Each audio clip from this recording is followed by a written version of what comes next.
8절부터 13절까지 야곱의 죽음 앞에 온 애굽이 슬퍼하며 애도하는 모습을 볼 수 있습니다. 원로들이 찾아오고 또 그 장래 행렬 가운데에 애굽의 최정예 군사들이 그 장래 행렬을 함께합니다. 70일을 애곡합니다. 오늘로 치면 국장이다라고 할 수 있을 것입니다. 이러한 장례가 마치고 우리가 14절 한번 같이 한번 읽어보겠습니다. 시작. 아버지를 장사한 후에 자기 형제와 호상꾼과 함께 애굽으로 돌아왔더라. 장례를 마치고 형제들과 또 함께했던 행렬과 함께 애굽으로 돌아왔습니다. 돌아오는 길이 하루 이틀 길은 또 아니잖아요, 그죠? 돌아오면서 형제들 가운데에 묘한 기류가 흐릅니다. 눈치를 보기 시작합니다. 시므온, 봤어? 요새 표정이 좀 안 좋던데? 그래, 옆에 비서랑 뭐라고 이야기하던데? 혹시 우리에게 복수하려고 그러는 거 아니겠지? 루벤 형, 형이 가서 이야기 좀 해봐. 야, 난 말 잘 못해. 유다야, 네가 가서 좀 이야기 좀 해봐. 뭐 이런 분위기였을 것 같습니다. 우리 15절 한번 읽어볼까요? 시작. 형제들이 그들의 아버지가 죽었음을 보고 말하되 요셉이 혹시 우리를 미워하여 우리가 그에게 행한 모든 악을 다 갚지나 아니할까 하고 두려운 거예요. 그죠? 여기서 우리는, 형제들은 이 일반적인 심리, 누구의 일반적인 심리냐? 죄를 지은 자, 죄인의 일반적인 심리 상태를 우리가 볼 수가 있습니다. 맞은 사람은 다리 뻗고 자도 때린 사람은 다리를 뻗고 못 잔다는 얘기가 있잖아요. 그죠? 네. 그 마음이 항상 어때요? 불안한 거예요. 왜 불안해요? 복수당하지 않을까. 내 동생이 나보다 힘이 세지면 나를 복수하지 않을까. 저 사람이 나 몰래 뒤통수를 때리지 않을까. 더군다나 지금 요셉은 어떤 상태예요? 총리잖아요. 어디의 총리예요? 애굽의 총리예요. 요셉의 아버지가 돌아가셨기 때문에 온 대신들이 다 와서, 원로들이 다 와서 장례에 참여하고 70일을 애곡하고 군사가 다 동원돼서 장례 행렬을 보호할 만한 권력자, 최고의 권력자가 되었다는 것입니다. 요셉이 한마디만 하면 그냥 소리 소문 없이 사라질 수 있는 것이지요. 형들은 더없이 불안한 상태에 있어요. 자신들이 요셉을 한 대 쥐어박은 정도가 아니라, 욕점한 정도가 아니라 뭐라고 그랬어요? 죽였다라고 했어요. 죽였어요. 그를 팔았어요. 그가 고생했던 그 13년의 세월은 오로지 이 형들의 그 악행 때문이다라고 볼 수가 있다는 것입니다. 그러므로 그들은 불안한 가운데 놓여져 있습니다. 저와 여러분은 하나님 앞에서, 또한 사람 앞에서 지은 죄가 있다면, 잘못이 있다면 하나님과 사람 앞에 고백하고 또한 용서받기를 원합니다. 때로는 용서받을 기회를 놓친 경우도 있겠지요. 그렇죠? 용서를 구할 수 없는 상황도 있겠지요. 하나님 앞에서 온전히 죄를 고백하고 용서받음으로 자유함을 누리기를 소원합니다.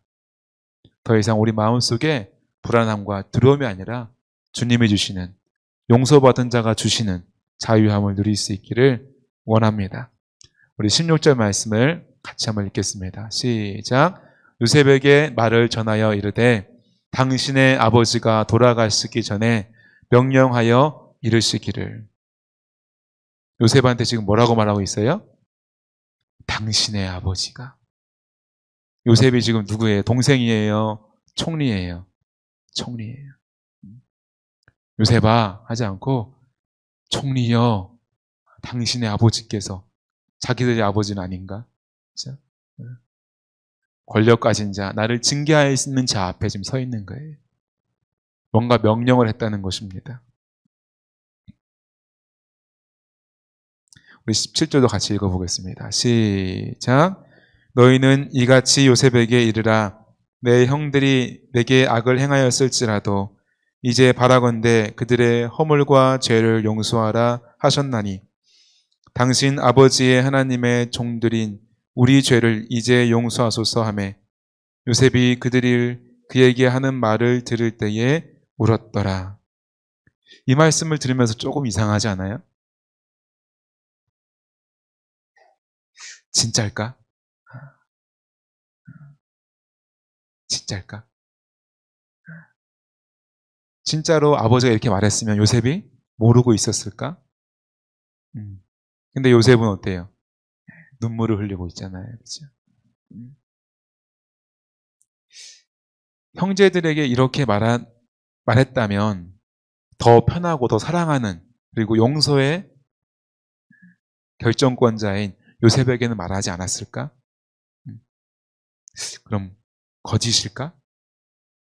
아니면 형제들이 아버지에게 부탁했지만 아버지는 대수롭지 않게 야, 요셉은 진작에 용서했지. 너네들은 아직도 요셉을 모르는구나. 아직도 요셉을 몰라. 아직도 몰라. 여러분도 당연히 용서하시죠? 요셉처럼 당연히 그냥 그 뭘 물어봐. 뭘 부탁을 해. 당연히 용서하지. 이렇게 얘기해요. 이제 바라건대 그 허물과 죄를 용서하라. 성경에는 그죠? 야곱이 죽기 전에 요셉에게 이렇게 말했다라는 기록이 없어요. 또 오늘의 이 뉘앙스는 분위기는 전혀 요셉이 아버지에게 부탁받은 분위기는 아닌 것 같습니다. 당신의 아버지의 하나님의 종들의 죄를 용서하소서. 앞서 말한 것처럼 당신의 아버지, 우리의 아버지도 아니고 그죠? 당신의 아버지. 죄를 지은 자. 왜 두렵습니까? 나를 징계할 만한 사람, 나를 보복할 만한 사람으로 여기기 때문이. 자신이 잘못 있을 때 동생에게 요셉아, 동생아, 우리 이렇게 호칭하지 못하고 당신이라고밖에 말할 수가 없는 관계의 깨어짐이 있다는 것입니다. 아주 낮은 자세로 부르는 거예요. 11번째 동생으로 부르지 못하고 있다는 것입니다. 요셉이 가진 권력과 힘 앞에 두려워 떨고 있습니다. 또한 뭐라고 그래요? 하나님의 종들, 그렇죠? 자신들을 뭐라 그래요? 하나님의 종들. 요셉은 하나님의 사람이잖아요. 그죠? 이스라엘 민족이잖아요. 그죠? 그에게 우리 똑같이 하나님의 자녀야. 알지?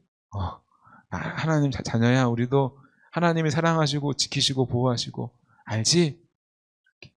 참 아주 비굴한 모습이기도 하고 아주 그 마음이 애절하기도 하고 안타깝기도 합니다. 이런 모습 보고 요셉이 어떡합니까?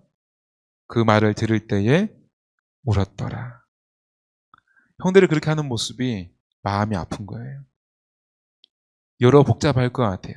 형들이 지금 13년이 뭐예요? 그죠? 수십 년이 지났는데도 불구하고 여전히 그 죄책감 때문에 불안해하고 두려워하고 있구나. 내 마음을 모르는구나. 나는 진작에 용서했는데 내가 분명히 형들 다시 재회했을 때 내가 용서했다고 이야기했는데 왜 아직 내 마음을 모르나.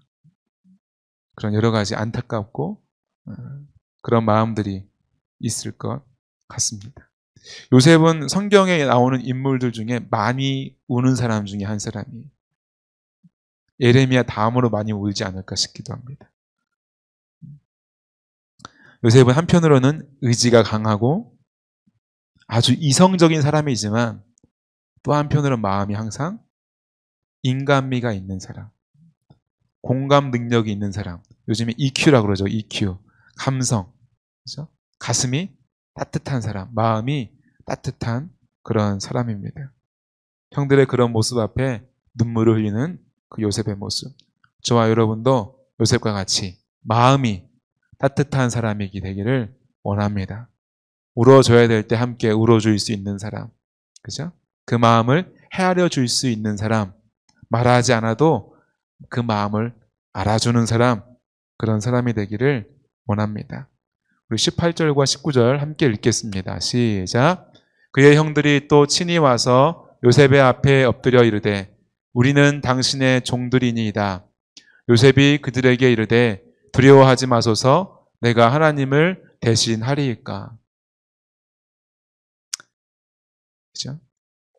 형들이 자신에게 요셉에게 나에게 내가 당신의 종입니다라고 말할 때 그 마음이 기쁜 마음이 아니에요. 그죠? 안타까운 마음입니다. 그러면서 요셉이 뭐라고 말합니까? 두려워하지 마소서 내가 누굴 대신하리이까? 하나님을 대신하리이까? 하나님을 대신하리이까? 창세기 30장에 라헬이 이렇게 말하죠. 야곱에게 아들을 낳지 못함을 이제 보면서 나로 자식을 낳게 하라. 그렇지 않으면 죽겠다라고 말할 때 야곱은 그 라헬에게 이렇게 말합니다. 그대로 성태치, 그러니까 아기를 낳지 못하게 하신 이는 하나님이시다라고 이야기하는 모습을 기억합니다. 뭐예요? 생명이 하나님께 있다는 거예요. 주권이 하나님께 있다는 것입니다. 그와 같은 표현이에요. 내가 징계하는 문제, 그 문제 나에게 있지 않다는 거예요. 이미 하나님의 문제라는 거예요. 죄의 문제, 심판의 문제는 하나님께 있는 줄로 믿습니다. 우리가 상식적으로, 우리 인간의 상식, 나의 생각은 어때요? 나에게 잘못한 사람, 내가 징계해야지. 내가 미워할 권리 있고, 내가 똑같이 갚아줄 권리 있고, 당연히 밉지. 나를 미워했는데. 근데 요셉은 그렇게 말하지 않는다는 거예요. 죄의 문제, 심판의 문제는 하나님께 달려있는 줄로 믿습니다. 혹 여러분에게 누군가 상처를 주고 잘못한 게 있을 때에 그 마음속에 분노, 징계의 마음을 품지 마시고 이 죄의 문제 하나님께 있다라고 요셉과 같이 고백할 수 있는 믿음이 있기를 소원합니다. 저와 여러분이 하나님을 대신할 수 없는 줄 믿습니다. 심판은 오직 누구에게 있습니까? 하나님께 있는 줄 믿습니다. 징계는 누가 하십니까? 하나님이 하시는 줄로 믿습니다. 저와 여러분이 하나님의 주권을 침해하지 않기를 원합니다. 우리는 이렇게 생각하잖아요. 그 사람이 나에게 이렇게 했는데 내가 어떻게 용서를 해? 내가 어떻게 용서를 해? 복수할 거야. 인간의 마음이 그러하기에 드라마에서도 흔히 다루는 주제가 뭐예요? 복수잖아요. 그죠? 점 찍고 나와서 복수하고, 그죠? 복수하면 떠오르는 영화가 있어요. 이 박찬욱 감독이라고 한국 영화계 유명한 감독 있잖아요. 그죠? 대표적인 작품 중에 복수는 나의 것, 올드보이, 친절한 금자씨, 이 세 영화가 있어요. 이 세 영화는 박찬욱 감독이 만든 영화라는 공통점 외에도 또 하나의 공통점이 있어요. 주제가 똑같아요. 뭘까요? 복수예요. 그렇죠? 복수는 나의 것은 이 송강호라고 하는 인물이 이 두 사람에게 복수하는 거예요. 올드보이는 잘 알죠, 그죠? 만두를 엄청 오래 먹잖아요, 그죠? 복수를 하기 위해서 이를 버덕버덕 갈잖아요, 그죠? 운동도 하고. 친절한 금자씨도 마찬가지죠, 그죠? 근데 이 세 영화를 한번 곱씹어 보고 복수는 나의 것이라는 영화는 제가 보지 않았기 때문에 다시 한번 이렇게 서머리 해놓은, 요약해 놓은 내용을 보니까 세 작품 다 똑같아요. 복수를 하지만 복수한 자가 결코 그 마음이 시원치가 않고 행복하지가 않아요. 복수한 사람도 불행한 거예요.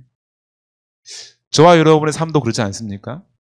내가 누군가에게 시원하게 한마디 해주면 시원할 것 같지만, 대갚아주면 속 시원할 것 같지만, 내 마음이 후련할 것 같지만, 자유로울 것 같지만, 그렇습니까? 아니에요.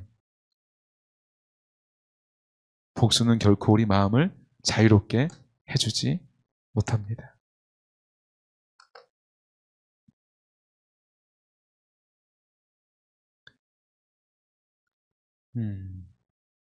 하나님의 뜻은 거기에 있지 않습니다.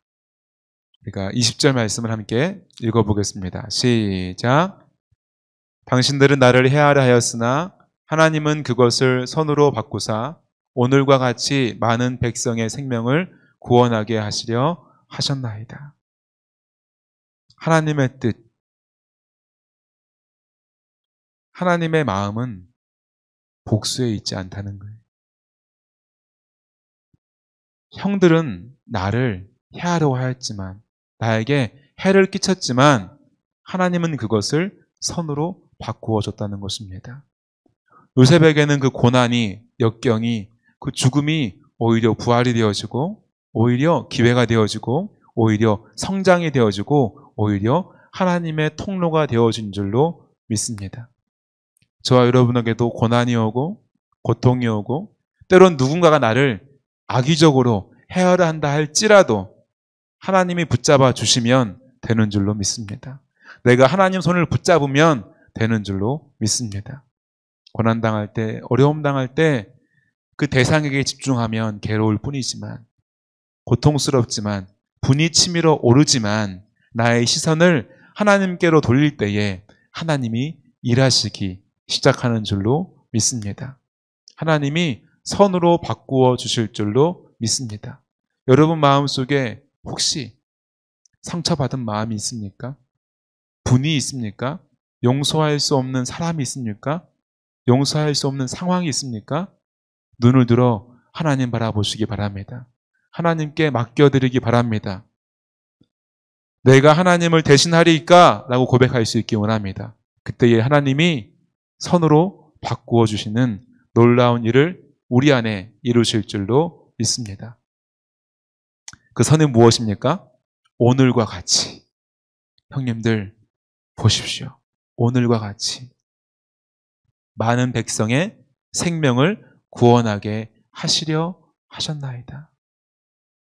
형은 나 한 사람을 죽이려고 했지만 그것을 선으로 바꾸사 나 하나만 사는 것이 아니라 70여 명의 야곱의 자녀들, 이스라엘 백성뿐만 아니라 온 애굽과 중동 지역의 수많은 사람들의 생명을 요셉을 통하여서 구원하신 줄로 믿습니다. 저와 여러분의 그 개인의 상처를 나의 상처로, 나의 복수로 묶어둘 때에는 상처만 남지만 하나님께 맡겨 드릴 때에 놀라운 구원과 생명과 치유의 역사가 일어날 줄로 믿습니다. 여러분이 받았던 그 상처가 상처받은 다른 사람을 치유하는 통로가 되어지기를 소원합니다. 여러분이 경험하였던 그 고통과 고난의 시간들이 고통과 고난의 시간을 겪는 다른 누군가를 도울 수 있는 통로가 되어지기를 소원합니다. 저와 여러분이 알고 있는 수많은 간증자들이 있잖아요. 그렇죠? 인생 역전의 사람들이 있잖아요. 그렇죠? 얼마나 많은 사람들에게 용기를 주고 새 힘을 주고 있습니까? 저와 여러분도 그러한 희망과 소망과 새 삶을 선사해 줄 수 있는 빛과 소금이 되어지기를, 하나님의 선한 통로가 되어지기를 소망합니다. 우리 요셉처럼 하나님을 닮는 사람이 되기 바랍니다. 요셉은 이러한 하나님을 닮았습니다. 우리 21절을 함께 보겠습니다. 당신들은 두려워하지 마소서. 내가 당신들과 당신들의 자녀를 기리리이다 하고 그들을 간곡한 말로 위로하였더라.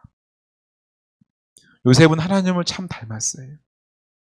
하나님도 그 악을 선으로 바꾸어 주셨는데 요셉도 똑같이 형들에게 복수하는 게 아니라, 대갚아 주는 것이 아니라, 징계하는 것이 아니라 어떻게 말해요? 두려워하지 마십시오. 당신들이 행하였던 그 과오와 실수, 그 죄로 인하여 두려워하지 마십시오. 용서할 뿐만 아니라 내가 당신들과 당신들의 자녀들까지 어떻게 해요? 기르리이다. 저와 여러분도 하나님을 닮을 수 있기를 원합니다. 이미 인생이지만 똑같은 인생이지만 하나님을 닮아서 기꺼이 용서하며 악을 선으로 바꾸었던 요셉과 같이 저와 여러분도 악을 선으로 바꾸어내는 그러한 귀한 삶을 살아내기를 간절히 소원합니다. 간곡한 말로 위로하였더라. 이 간곡한 말은 이 원어를 보니까 심장이래요. 심장.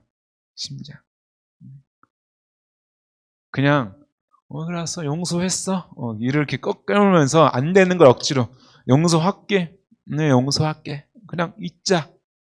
그냥 뭐 하겠니?가 아니라는 거예요. 심장으로 뜨겁게 그 마음을 위로받아야 될 사람이, 상처받은 사람이 위로받아야 하잖아요. 그죠? 우리 어때요? 상처받을 때 위로받고 싶어 하잖아요. 나 상처받았어. 위로해줘. 남편이 여러분에게 여보 미안해 하면 어떡해요? 왜? 뭐 잘못했는데? 대묻잖아요. 근데 어떻게 하는 거예요? 오히려 괜찮아. 내 마음으로 상대방을 오히려 위로해 주는 거예요.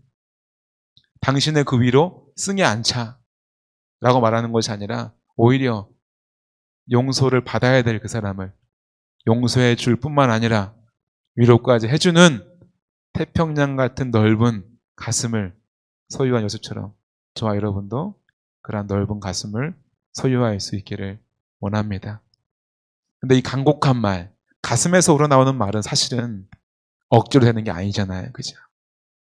요셉은 이미 이제는 내가 사는 것이 아니요 내 안에 그리스도께서 사시는 것이라 이 말씀을 이룬 사람인 줄로 믿습니다.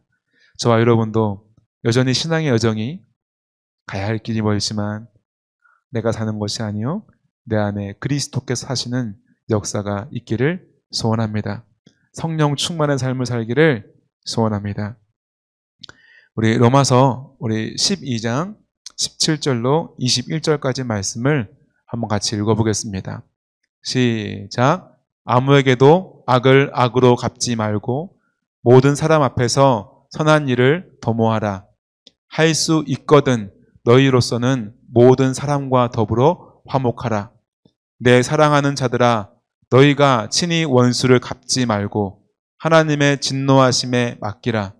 기록되었으되 원수 갚는 것이 내게 있으니 내가 갚으리라고 주께서 말씀하시니라. 내 원수가 줄이거든 먹이고 목마르거든 마시게 하라. 그리함으로 내가 숯불을 그 머리에 쌓아 놓으리라. 악에게 지지 말고 손으로 악을 이기라. 할렐루야.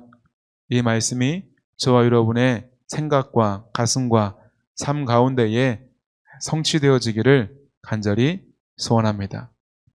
요셉이 이렇게 딱 살았네요. 그죠? 가끔씩 생각하잖아요.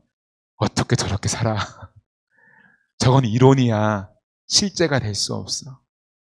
하지만 요셉은 실제의 삶을 살았어요. 뿐만입니까? 그죠? 우리나라에도 대표적으로 누가 있어요? 손양원 목사님. 그죠? 그냥 이를 악물고 용서할게. 이제 내 눈에 사라져. 잊었으니까가 아니라 친히 양아들로 삼고 교육을 시키고 목사로 바꾸는 그러한 사랑처럼 아무에게도 악을 악으로 갚지 말고 모든 사람 앞에서 선한 일을 도모하라. 저와 여러분도 악을 악으로 갚지 않기를 원합니다. 악을 악으로 갚으면 어떻게 되는 거예요? 똑같은 사람이 되는 거예요. 제가 먼저 그랬어요. 말이 돼요? 자녀들이 싸울 때 그러잖아요. 애들이 내가 안 그랬어. 제가 먼저 그랬단 말이야. 그래서 내 행동은 정당해 라고 말할 때 부모의 입장에서 정당한 거 되는 거예요? 아니잖아요. 그죠? 똑같아. 동생이 그랬다고 똑같이 하는 너 똑같아. 우리가 악을 악으로 갚는 것이 아니라 할 수 있는 대로 모든 사람 앞에 선을 행하기를 원합니다. 저와 여러분이 참 쉽지 않죠. 그죠? 하지만 모든 사람과 더불어 화목하기를 원합니다. 일단 가정 안에서 모든 사람과 화목하기를 소원합니다. 누가 그러더라고요. 가장 어려운 거라고 그게. 가장 어려운 거라고. 어떻게 24시간 붙어 있으면서 화목할 수 있냐고. 바꿔 생각하면 24시간 붙어 있기에 더 화목하고 사랑할 수 있는 줄 믿습니다. 저와 여러분 생각을 바꾸기를 원합니다. 자, 내 사랑하는 자들아, 너희가 친히 원수를 갚지 말고 하나님의 진노하심에 맡기라. 왜요? 내가 하나님을 대신할 수 없기 때문에. 그죠? 원수를 갚는 것이 내게 있다는 거예요. 하나님께 있다는 거예요. 하나님이 갚으리라고 주께서 말씀하시니라. 요즘 새벽에 보고 있는 말씀도 동일한 말씀이죠. 그죠? 원수는 누가 갚아요? 하나님이 갚으시는 거예요. 에돔을 누가 심판하셔요? 하나님이 심판하시는 거예요. 이스라엘을 신원하시는 거예요. 그 애통한 마음, 억울한 마음을 위로해 주시는 거예요. 주님이 그 마음을 헤아려 주시는 거예요. 에돔이 무릎 꿇고 사죄하지 않더라도 하나님이 만져주시는 거예요. 하나님이 고쳐주시는 거예요. 여러분의 속상한 마음, 상처받은 마음, 그 사람께 집중하지 마세요. 그 사람 무릎 안 꿇어요. 용서 안 구해요. 하나님이 그 마음을 신원해 주시기를 원합니다. 하나님의 그 만지심을 받으시기를 소원합니다. 할렐루야. 아직도 좀 나한테 와서 용서 구했으면 좋겠어요? 네, 아니라는 거예요. 하나님이 저와 여러분의 마음을 이스라엘에 위로하듯이 저와 여러분을 위로하고 보상해 주실 줄로 믿습니다. 내 원수가, 다만 우리가 할 일은 뭐예요? 복수하는 게 아니라 내가 잘 돼서 보란 듯이 잘 돼서 내가 그냥 콧대 꺾어줄 거야가 아니라 뭐예요? 내 원수가 줄이거든 먹이고 목마르거든 마시게 하라. 저와 여러분이 할 일은 이것인 줄 믿습니다. 그 원수가 줄일 때에 먹일 수 있는 그 마음이 있기를 원합니다. 목마를 때에 마시게 할 수 있는 그 사랑이 샘솟기를 소원합니다. 그리함으로 내가 숯불을 그 머리에 쌓아 놓으리라.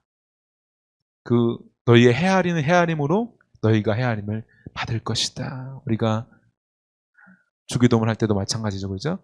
내가 죄를 용서한 것처럼 나의 죄를 용서하여 주십시오. 우리의 신앙은 그러한 신앙입니다. 우리가 용서할 수 있는 1만 달란트 빚을 탕감받은 자로서 100데나리온 빚진 자를 기꺼이 용서할 수 있는, 결코 100데나리온이 작지 않지만 나는 1만 달란트를 빚진 것을 탕감받았으므로 기꺼이 100데나리온을 탕감해 줄 수 있는 그러한 믿음이 있기를 소원합니다. 이것이 바로 악에게 지지 않고 악을 이기는 것인 줄 믿습니다. 악에게 이기는 건 더 센 힘으로 후라치고 더 세게 어깨를 펴고 큰 소리를 치는 게 아니라, 윽박지르는 것이 아니라 선을 행할 때에, 오른뺨을 내려칠 때 왼뺨도 돌려대는 때에 이기는 것인 줄 믿습니다. 그죠? 예수 그리스도에게 십자가를 지울 때 십자가를 기꺼이 지고 죽음으로 예수님은 승리하신 줄로 믿습니다. 그때에 비로소 하나님이 부활의 영광을 허락하시는 줄로 믿습니다.